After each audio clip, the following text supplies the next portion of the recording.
The distress signal had been broadcasting for 47 days when humanity finally received it. The message was weak, broken, and desperate. It came from the outer edge of the Velos system, a place where no human ship had ever traveled before. Captain Sarah Chun stood on the bridge of the UES Mercy, reading the translated message for the third time. Her crew watched her in silence. The words were simple, but they carried the weight of an entire civilization's dying breath. We are the Kethrani. Our world is dying. Our sun is failing. We have sent calls to every known race in the galaxy. No one has answered. If anyone can hear this, we beg you, help us. We have children. We have families. We are running out of time. The message had been sent to over 200 spacefaring civilizations. The Galactic Council had received it first. They had discussed it in their grand chambers, surrounded by representatives from dozens of powerful species. The Vorian Empire, with its 1,000 warships, had voted against intervention. The Sith-X Collective, masters of terraforming technology, had abstained. The Drell Federation, who could have reached the Kethrani in days, had simply ignored the message entirely. One by one, every race had turned away. The Kethrani were not members of the Council. They had no trade agreements, no military alliances, no political value. Their dying sun was not anyone's problem. Their extinction would not affect galactic markets or power balances, so the galaxy chose to let them die. But humans were different. When the signal finally reached Earth after its long journey through space, it was picked up by a small listening station in Argentina. Within hours, it had reached the United Earth government. Within days, the decision had been made. Humanity would answer the call. Captain Chun turned to her crew. The Mercy was not a warship. It was a relief vessel built for emergencies and disasters. Its cargo holds were filled with food, medicine, water purifiers, and emergency shelters. Its crew were doctors, engineers, pilots, and volunteers. They had signed up to help people, not to fight wars. You all heard the message, Chun said. The Kethrani are 18 months away at maximum speed. Their sun might fail completely in 24 months. The journey will be dangerous.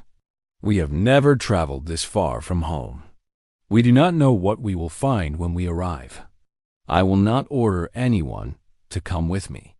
This is a volunteer mission only. Every single crew member stepped forward. The journey to the Velos system was long and difficult.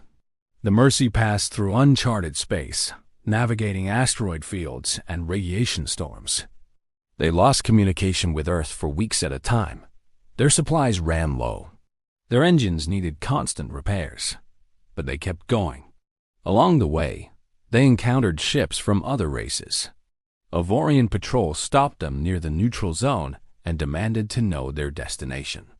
When Chun explained their mission, the Vorian commander laughed.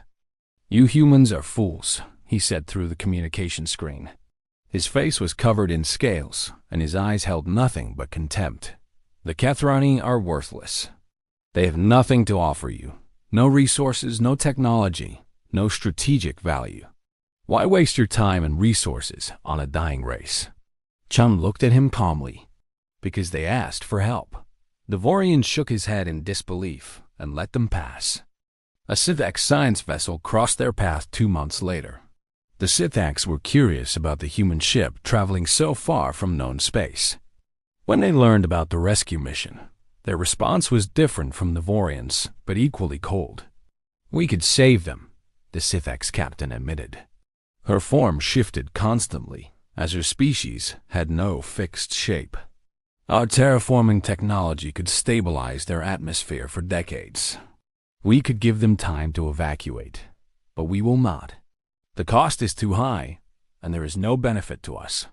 This is simply logical. Chun felt anger rising in her chest, but she kept her voice steady. Children are dying. Families are being torn apart. How is that logical? The Sith-X captain paused for a moment. "Humans confuse emotion with reason. This is why your species is considered primitive by galactic standards. You let your hearts make decisions that your minds should control. Chum smiled sadly. Maybe that is exactly what makes us human. The Mercy continued its journey alone. When they finally arrived at the Kethrani homeworld, the sight that greeted them was heartbreaking. The planet was covered in a permanent twilight. The sun, once bright and warm, now hung in the sky like a dying ember. The temperatures had dropped dramatically. Ice-covered lands that had once been filled with forests and oceans. The Kethrani had gathered in their last remaining city, huddled together for warmth. Their species was tall and thin, with pale blue skin and large eyes adapted to brighter light. They moved slowly now, weakened by months of rationing food and fuel. Many of them were sick. Many more had already died. When the Mercy entered orbit, the Kethrani did not believe it at first. They had sent their message to the stars and heard only silence in return. They had accepted their fate. They had prepared to die together as a species.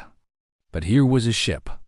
A small, battered ship from a species they had never met, from a planet they had barely heard of. A ship that had traveled for over a year through dangerous space, carrying supplies and hope. Captain Chun's face appeared on every screen in the Kethrani city. She spoke slowly, knowing that the translation technology might not be perfect. We are humans. We come from a planet called Earth, very far from here. We received your message. We are here to help. The Kethrani leader, an elderly female named Varys, wept openly as she responded. Why? Why did you come? Every other race ignored us. We have nothing to offer you. We cannot repay this debt. Chun's answer was simple. We did not come for payment. We came because you needed help. On our world, we have a saying. No one should face the darkness alone. The relief operation began immediately. Human doctors worked alongside Kethrani healers, treating the sick and injured. Engineers helped repair heating systems and power generators. Food and clean water were distributed to every family. Emergency shelters were set up for those whose homes had become uninhabitable. But the humans knew that this was only a temporary solution. The Kethrani could not stay on their dying world. They needed to be evacuated. They needed a new home. Chun sent a message back to Earth, explaining the situation. The response came 3 weeks later. It was not just from the government. It was from ordinary people all over the planet.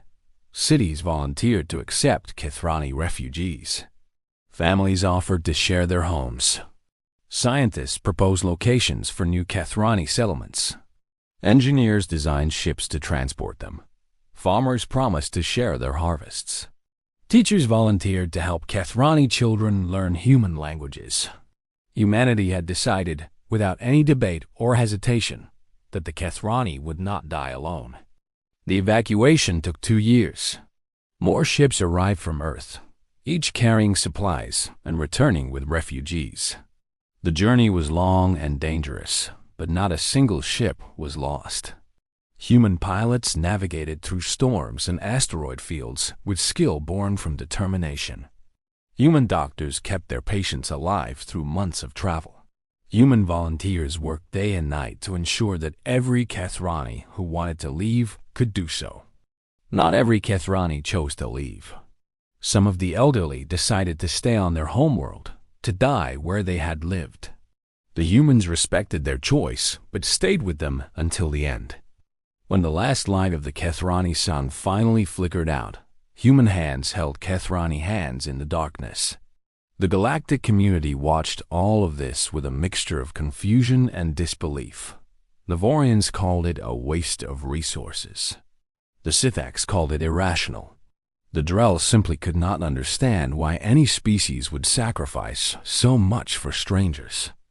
But something changed in the galaxy after the Kethrani rescue. Other species began to notice humanity in a new way. Young aliens from different worlds started asking questions about Earth. Who were these strange beings who crossed the galaxy to help people they had never met?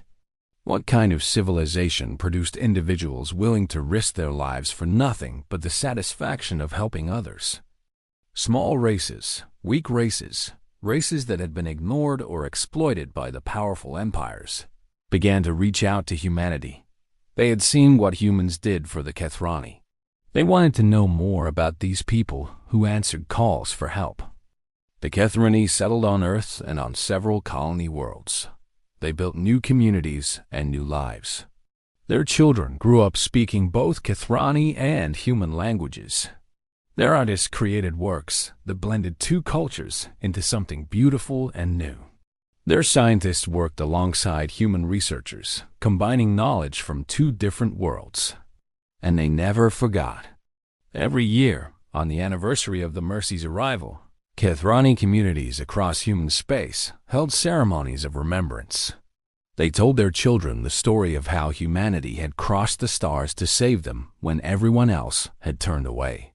They taught them that hope could come from unexpected places and that kindness was the strongest force in the universe.